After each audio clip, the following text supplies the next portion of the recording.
গেছি ছড়া ছড়ার একটা নতুন পর্ব নিয়ে।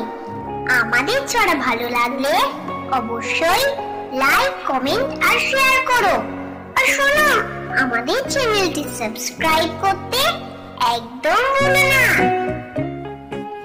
10টা মুরগি পুষেছিল নগেনপুরের খগেনকুল। রোজ খেতে সে দিত তাদের চাল, গম, ধান, খুদে গুড়।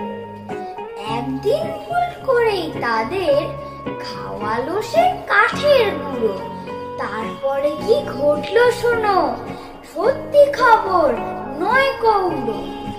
10খানা ডিম ফুটলো যখন, দেখলো যে ছেলে বুড়ো।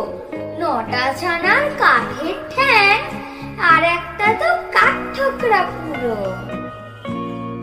কিলোগুলো ঠাবড়া খেয়ে বেজায় রকম চটে গিয়ে বাঘের মাসি দিল্লি এক লাফেতে পৌঁছে গেল হাওড়া থেকে দিল্লি।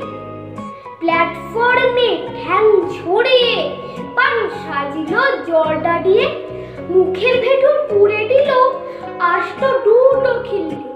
হঠাৎ শুনে হুক্কা হওয়া, চমকে ওঠে পিল্লি। উঠলো প্লেনে দৌড়ে গিয়ে, মুখটা ঢেকে ঘোমটা দিয়ে আটকে ওঠে মেমডিরা বেজায় চিল্লা চিল্লি।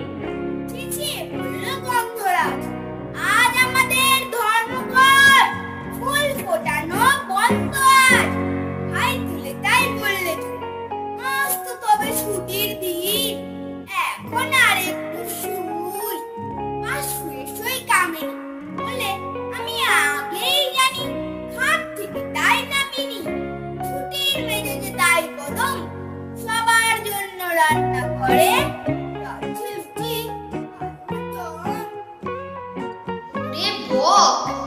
এত শখ হলো কোথা থেকে? বাবাজি সাজিস কেন? ডোবা নালা দেখে ধ্যানে খাস আর বসে যাস, তুলে এক ঠ্যাং বাগে পেলে ধরে খাস, পুটি চেলা চ্যাং।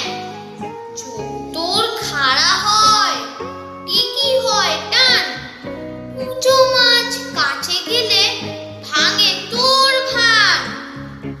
উনি বটে মনে হয় দেখে লক্ষণ, আসলে তো খপ করে মাছ ভক্ষণ। মাসির বাড়ি মজা ভীষণ, তাই তো আমি যাই। পিঠে পায়েস কি না পাই, যখনই যা চাই। মাসি আমার মাছের মুড়ো খাওয়ায় নিজের হাতে, আদর করে গান শুনিয়ে ঘুমটি পাড়ায় রাতে। মায়ের বোন মাসির কাছে করি কত আবদার, শাপলা ফুলের হাসি ঠোঁটে হয় না মাসির মুখ ভার।